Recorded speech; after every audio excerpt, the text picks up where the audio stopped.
बिस्मिल्लाहिर्रहमानिर्रहीम। आज का जो हमारा टॉपिक है वो है इम्यूनोसप्रेसेंट। ठीक है, इम्यूनोसप्रेसेंट पढ़ने से पहले उसका मैकेनिज्म ऑफ एक्शन, ड्रग्स का पढ़ने से पहले हम थोड़ा बेसिक का थोड़ा ओवरव्यू ले लेते हैं। तो मैंने यहाँ पे कुछ पिक्स डायग्राम बनाए हुए हैं। कहते हैं कि यहाँ पे ये जो है ये बैक्टीरिया है। ठीक है, अब इस बैक्टीरिया में अंदर क्या है, ये इसका एंटीजन है। जब ये बैक्टीरिया बॉडी में जाता है तो एंटीजन प्रेजेंटिंग सेल या मैक्रोफेज क्या करते हैं, उसको इनगल्फ कर लेते हैं। उसको इनगल्फ करने के बाद ये जो एंटीजन होता है उसके एंटीजन को अपने सरफेस पे रिप्रेजेंट कर लेते हैं। क्योंकि ये एंटीजन प्रेजेंटिंग सेल है तो ये क्या करते हैं, ये बेसिकली टी सेल को रिप्रेजेंट करते हैं। पर ये सिंपल खाली एंटीजन को ही सरफेस पे नहीं रिप्रेजेंट करते, पर उसके साथ एक और मॉलिक्यूल को बाइंड कराते हैं। किसको? MHC क्लास 2 को। MHC क्लास 2 को इसलिए बाइंड किया जाता है क्योंकि जो सामने वाला टी सेल आता है वो चेक करता है कि आया इस एंटीजन के साथ MHC क्लास 2 बाइंडेड है या नहीं है। अगर वो बाइंडेड होता है तभी वो जो है ना इस जो है एंटीजन को एक्सेप्ट करता है, अदरवाइज नहीं करता। ठीक है, अब इसके साथ ये क्या होता है, ये होता है इस मॉलिक्यूल को हम कहते हैं CD4। इस CD4 के साथ क्या होता है, दूसरा मॉलिक्यूल अटैच होता है जिसको हम कहते हैं टी सेल रिसेप्टर। जब टी सेल के ये दोनों जो है ना मॉलिक्यूल सेटिस्फाई हो जाते हैं, एक TCR जिसको हम कहते हैं टी सेल रिसेप्टर और दूसरा होता है CD4, ये दोनों जो हैं जब सेटिस्फाई हो जाते हैं कि हाँ भाई ये एंटीजन जो है हमारे ही टी सेल का एंटीजन है, इसी से ही बाइंड होना चाहिए, तब जो है ये इसको रिसीव करते हैं। ठीक है, रिसीव करने के बाद क्या होता है कि जो इम्पल्स जो है एक मैसेजेस भेजते हैं किसके न्यूक्लियस में, किसके टी सेल के न्यूक्लियस में मैसेजेस भेजते हैं कि वो डिवाइड हो। उसके बाद क्या होता है, उसके बाद ये जो मैक्रोफेज और जो है ना इनकी लिंक्ड हो जाते हैं एक दूसरे के साथ। मैं इसको यहाँ पे कुछ इस तरीके से बना देता हूँ कि भाई ये हो गया हमारा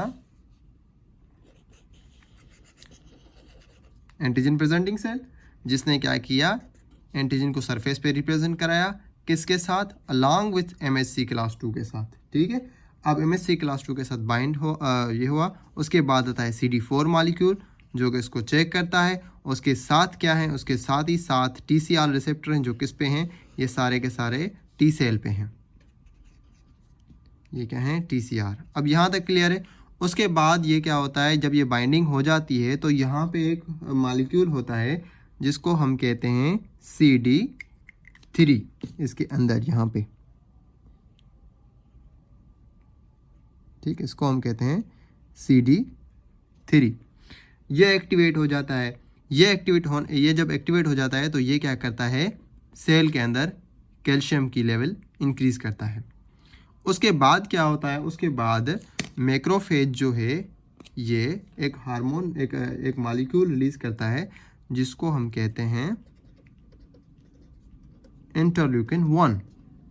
क्या है ये है इंटरल्यूकिन 1। अब ये इंटरल्यूकिन 1 जो होता है अपने रिसेप्टर पे बाइंड होता है। ठीक है, अब वो भी मैसेज क्या करता है, वो भी न्यूक्लियस को मैसेजेस सेंड कर रहा होता है जहाँ पे जीन्स वगैरह होते हैं। ठीक है, अब वो मैसेज सेंड कर रहा होता है। उसके बाद एक और मॉलिक्यूल ये मैक्रोफेज जो है ना रिलीज करता है, वो होता है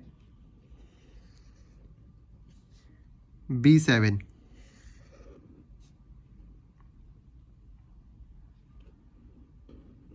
रिसेप्टर पे बाइंड होता है, ये होता है B7।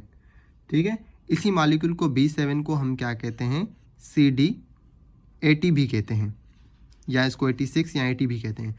अब ये जो B7 है जो मैक्रोफेज ने रिलीज किया, वो भी जाके अपने रिसेप्टर के साथ बाइंड हो जाता है।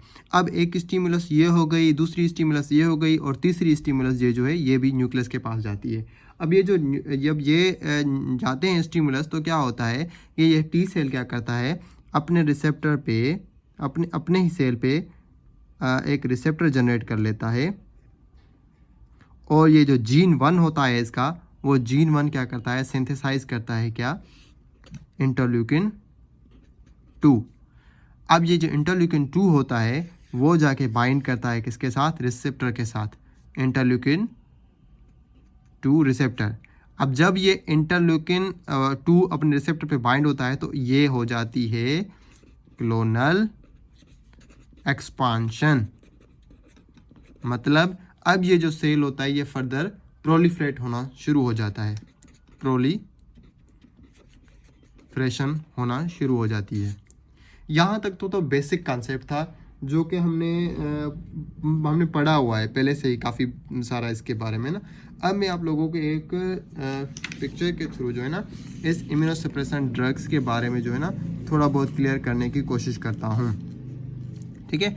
अब यहाँ पे आप देख सकते हैं कि भाई ये क्या है, ये है एंटीजन प्रेजेंटिंग सेल, जिसने क्या किया था, मैक्रोफेज को इनगल्फ करके और ये जो एंटीजन था उसको MHC क्लास से बाइंड करवा के और जो है क्या किया था, प्रेजेंट कर दिया था किसको, ये टी सेल है, ये पूरे का पूरा टी सेल है, इस टी सेल के हवाले कर दिया था उसने, है ना इसको।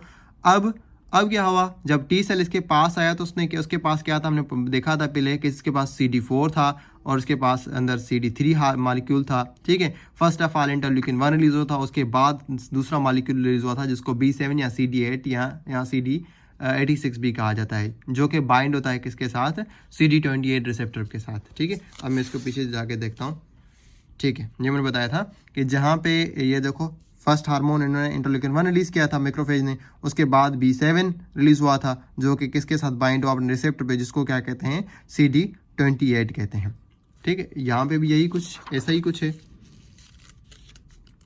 ठीक है। अब हमारा कंसर्न ये नहीं है, हमारा कंसर्न ये है कि जब एंटीजन प्रेजेंटिंग सेल ने क्या किया कि टी सेल को अपना एंटीजन दे दिया, उसके बाद क्या होगा, उसके बाद ये क्या करेगा, कैल्शियम की लेवल इंक्रीज करेगा। अब ये जब कैल्शियम की लेवल इंक्रीज होगी तो वो एक एंजाइम को एक्टिवेट करेगा जिसका नाम है कैल्सिन्यूरिन। जब कैल्सिन्यूरिन एक्टिवेट हो जाएगा तो वो क्या करेगा, ये जो न्यूक्लियर फैक्टर है जो इनएक्टिवेट स्टेट में होता है, उस इनएक्टिवेट स्टेट में से इसको क्या करता है, ये एक्टिव स्टेट में लाता है। बाय फास्फोराइलेशन इसका फास्फेट रिमूव होता है और ये एक्टिवेट स्टेट में आ जाता है। जब ये न्यूक्लियर फैक्टर एक्टिवेट स्टेट में आ जाता है तो ये क्या करता है, ये फर्दर ट्रांसक्रिप्शन करवाता है डीएनए में जाके ट्रांसक्रिप्शन होती है। ट्रांसक्रिप्शन से जाके क्या बनता है, ये इंटरल्यूकिन 2 बनता है।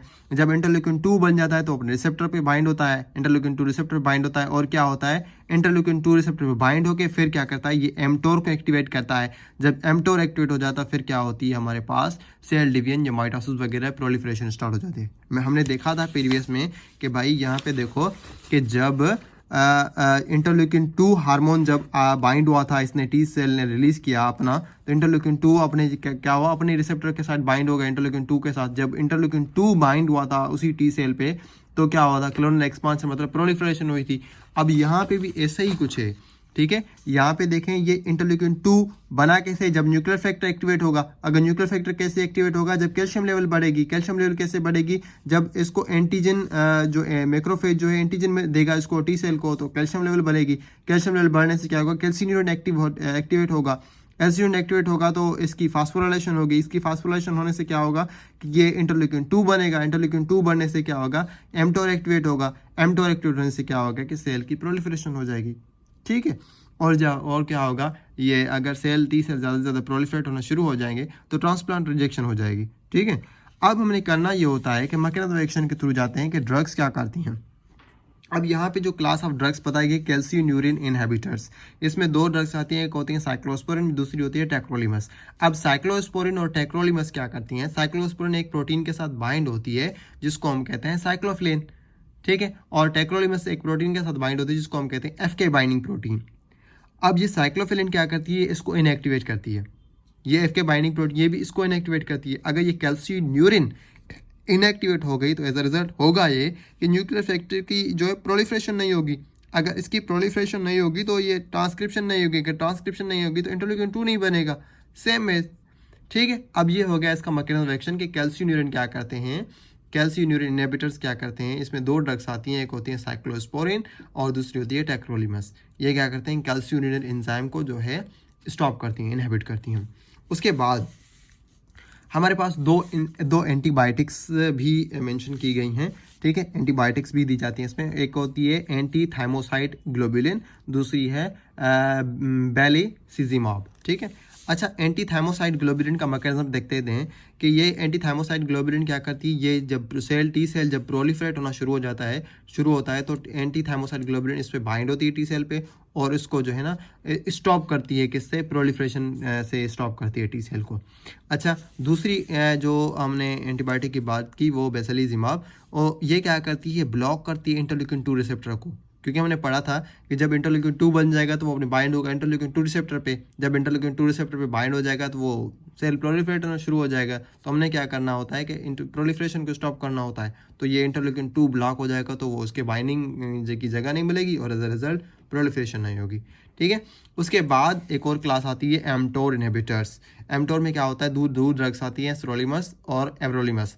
ठीक है, ये क्या करती हैं, ये एफ के बाइंडिंग प्रोटीन के साथ बाइंड होती हैं और इसको बाइंड होके ये क्या करती है, एमटोर को इनहिबिट करती हैं। क्योंकि जब एमटोर एक्टिवेट हो जाता है तो ये क्या करता है, माइटोसिस या प्रोलिफरेशन को स्टार्ट करवाता है। अगर ये एक्टिवेट नहीं होगा तो एज अ रिजल्ट क्या होगा कि प्रोलिफरेशन नहीं होगी।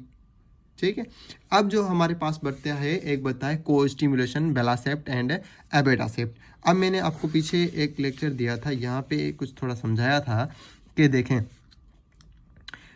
पहला जो स्टिमुलेशन बना था मैक्रोफेज का, मैक्रोफेज ने उसको एंटीजन दिया, वो टी सेल के साथ बाइंड हो गया CD4 के थ्रू और TCR ने इसको एक्सेप्ट कर लिया। ठीक है, उसके बाद क्या होगा कि मैक्रोफेज ने इंटरल्यूकिन 1 रिलीज किया, ये हो गया स्टिमुलेशन। ठीक है, अब दूसरा स्टिमुलेशन टी सेल को कौन दे रहा है, वो दे रहा है B7। ठीक है, जिसको हमने क्या किया, CD80 भी कहते हैं इसको, और ये अपने रिसेप्टर के साथ बाइंड होता है CD28। ठीक है, अब ये क्या है, ये स्टिमुलेशन है, को स्टिमुलेशन है। अब हमने क्या होता है, हमने क्या करना है कि इसी स्टिमुलेशन को ब्लॉक करना है। ये क्या लिखा हुआ है, क्लास ऑफ ड्रग है को स्टिमुलेशन ब्लॉकर, जिसमें बेलासेप्ट एंड एबेटासेप्ट ड्रग्स आती हैं। ये क्या करती हैं, CD28 मतलब B7 मॉलिक्यूल्स को जो है वो ब्लॉक कर देती हैं। एज अ रिजल्ट वो नहीं रिलीज होता और क्या होता है, इसकी बाइंडिंग नहीं हो पाती CD28 के साथ, तो स्टॉप हो जाता है प्रोलिफरेशन का प्रोसेस। अच्छा, अब हमारे पास 2 ड्रग्स बचती हैं, एक होती है एंटी मेटाबोलाइट और दूसरी है कॉर्टिकोस्टेरॉइड।